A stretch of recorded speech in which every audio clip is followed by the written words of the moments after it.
प्रसूतीनंतरचा काळ म्हणजे काय? तर नवजात बाळ आणि जन्मदात्या पालकांचा एक अत्यंत महत्त्वाचा दुहेरी प्रवास असतो. या टप्प्यात घरात प्रचंड आनंद आणि थकवा तर असतोच, पण काही अगदी नवीन वैद्यकीय आव्हानंही समोर येतात. या एक्सप्लेनरमध्ये आपण पाहूया की बाळाची नाजूक काळजी आणि पालकाची स्वतःची शारीरिक पुनर्प्राप्ती यांचा समतोल कसा राखायचा. तर सर्वात आधी सुरुवात करूया ती नवजात बाळासाठी एक पूर्णपणे सुरक्षित वातावरण नक्की कसं तयार करायचं यापासून. बाळाला पाठीवर झोपवणं आणि आजूबाजूला मऊ खेळणी नसणं यांसारख्या नियमांनी सडन इन्फॅन्ट डेथ सिंड्रोमचा धोका खूप कमी होतो. आईचं दूध सुरक्षितपणे साठवायचं असेल तर या तक्त्यामध्ये दिलेल्या वेळेचं काटेकोर भान ठेवणं अगदी मस्ट आहे बरं का. फॉर्म्युला दूध बनवताना अचूकता हवीच. त्यात जास्त पाणी मिसळणं किंवा मायक्रोवेव्ह वापरणं बाळासाठी खरंच खूप धोकादायक ठरू शकतं.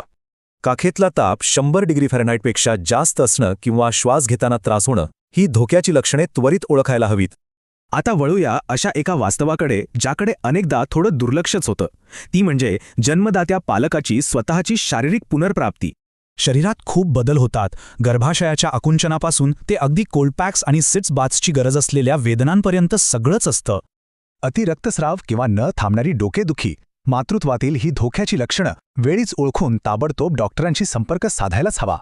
शरीर पूर्ववत व्हायला वेळ लागतोच. प्रसूतीनंतरही काही काळ पोट गरोदर असल्यासारखंच दिसू शकतं आणि हे अगदी नॅचरल आहे.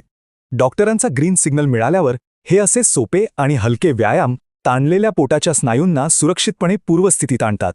मानसिक आरोग्यही तितकंच महत्त्वाचं आहे बरं का. जवळपास 80% लोकांना बेबी ब्लूज तर 15%ांना नैराश्य येतं.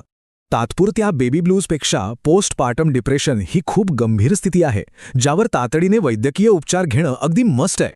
बाळाचा ताप असो वा पालकांचं नैराश्य, अशावेळी योग्य आणि परवडणारी वैद्यकीय मदत तत्काळ निवडणं खूप महत्त्वाचं ठरतं. शेवटी विचार करा, पालकांची स्वतःची पुनर्प्राप्तीच नवजात बाळाच्या निरोगी आणि स्थिर भविष्याचा सर्वात भक्कम पाया तयार करत नाही का?